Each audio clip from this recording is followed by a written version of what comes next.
Welcome back to Cannabis Class Episode 2. What is hemp? Alright, so what is hemp? How is it different from marijuana? And what is it used for? Well, hemp is a generic term for a specification of cannabis. It's not a species or a strain. Hemp is generally thought about in terms of things like textiles and firearms. But in 2018, it was given legal context in the United States. So now it's a classification of the Cannabaceae plant. The legal definition of hemp in the U.S., according to the Hemp Farming Act of 2018, is, quote, the plant Cannabis sativa L, and any part of that plant, including the seeds thereof and all derivatives, extracts, cannabinoids, isomers, acids, salts, and salts of isomers, whether growing or not, with a delta-9 tetrahydrocannabinol concentration of not more than 0.3% on a dry weight basis, end quote. Which, in short, means any form of cannabis where the level of THC present is less than or equal to 0.3%. So hemp has strains just like cannabis, although they would also be cannabis. So really hemp is just a subset of cannabis, like the strains USO and Zolotonisky, which, as is usual for hemp, are derived from the species Cannabis sativa, sometimes referenced as Cannabis sativa L, as published by Carl Linnaeus, the father of modern taxonomy in Species Plantarum, 1753. On a side note, this gives differing legal status to hemp-derived CBD and marijuana-derived CBD. So if a CBD or hemp product, regardless of THC levels, is from a plant that was grown with a THC level above 0.3%, then that product is still federally illegal in the U.S. And of course, the inverse is true. If the product is from a plant that was grown with a THC level below 0.3%, then that product is federally legal in the U.S. Unless post-harvest the product's level of THC was concentrated to greater than 0.3% or something like that. I'm betting that would still be illegal, as that would be considered a derivative. But, as I mentioned in my last video, THC is not a characteristic you can visually assess. It is this factor which leads to 1, confusion over what type of plant is present or used, and 2, illegal seizures and restrictions on hemp farms or CBD dispensaries. Now, while there can definitely be other interests at play in such seizures, what I'm simply telling you is that an agent that is told to seize cannabis wouldn't be able to distinguish between cannabis and hemp on site. That determination will require laboratory testing. Now then, hemp itself is legal and has been for a long time. Well, I guess all things technically start off legal, but what I mean is that it has a history of legal use in the U.S., all the way from Reformation until 1937. Then, because of the scares associated with cannabis, hemp got lumped in with the demonization and was curbed by the Marijuana Tax Act. If you've got captions on for this video, you'll notice that marijuana is being spelled with an H in place of a J. That's not a mistake, but a reference to the history of marijuana in the U.S., which is a word brought to us from Mexico, and subsequently misrepresented because of it. This is the legal spelling used federally in both the Marijuana Tax Act of 1937 and the Comprehensive Drug Abuse Prevention and Control Act of 1970, of which you might be more familiar with the Title II, the Controlled Substances Act. It is here that cannabis was listed as a Schedule I drug. You know, ones with a quote, high potential for abuse, no currently accepted medical use and treatment, and lack of accepted safety for use under medical supervision, end quote. Like heroin. So, still sitting there listed by heroin today is marijuana, now spelled with a J. While things like PCP, meth, fentanyl are only Schedule II. This was the beginning of the war on drugs. But between those two acts, what was happening in regards to cannabis?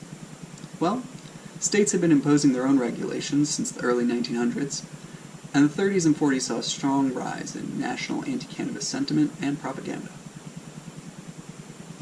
The Tax Act provided an excuse to jump on unregulated cannabis, leading to the Baca and Caldwell arrests for possession and dealing, except then came World War, leading to the need of many industrial productions, among them, hemp.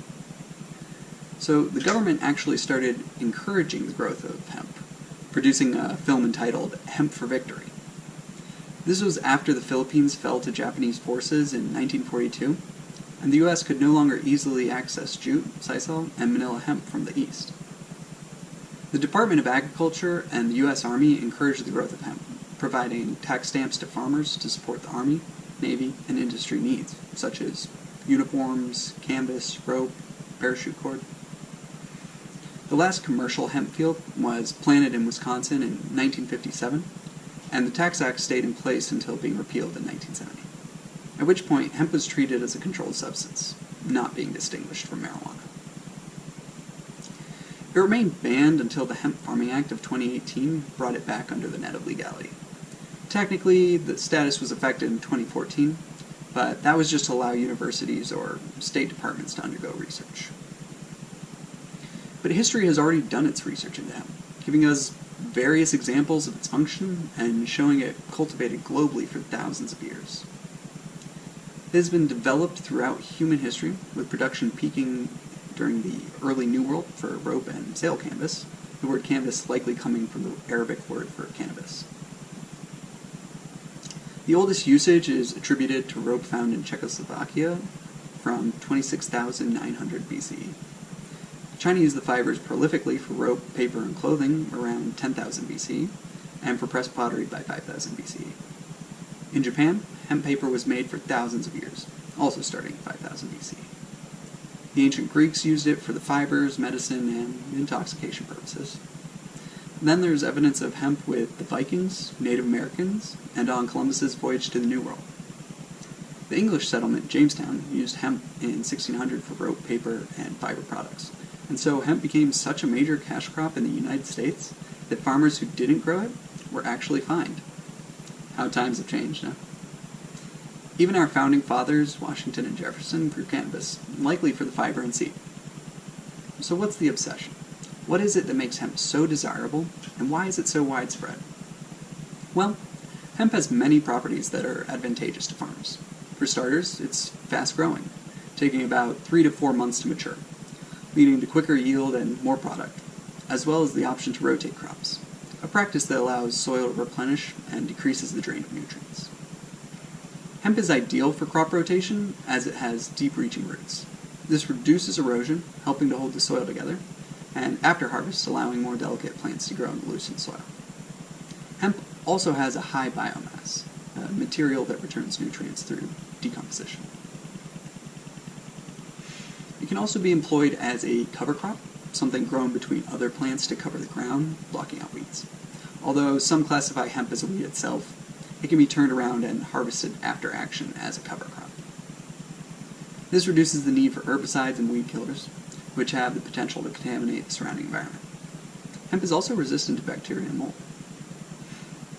Unlike for recreational cannabis, hemp can be planted quite densely, up to 50 times more dense for oil harvesting and 100 times for fiber harvesting. In order to breed the plants, hemp fields have males scattered in to pollinate and fertilize the females, something you wouldn't see in cannabis fields. They'll almost always be grown outdoors, as opposed to indoor grows for recreational cannabis that require artificial lighting and other resources.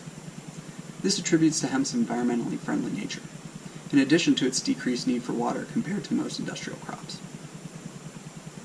So, it decreases land use because there's more yield and less space, uses fewer pesticides, no herbicides, and it's a carbon-negative raw material.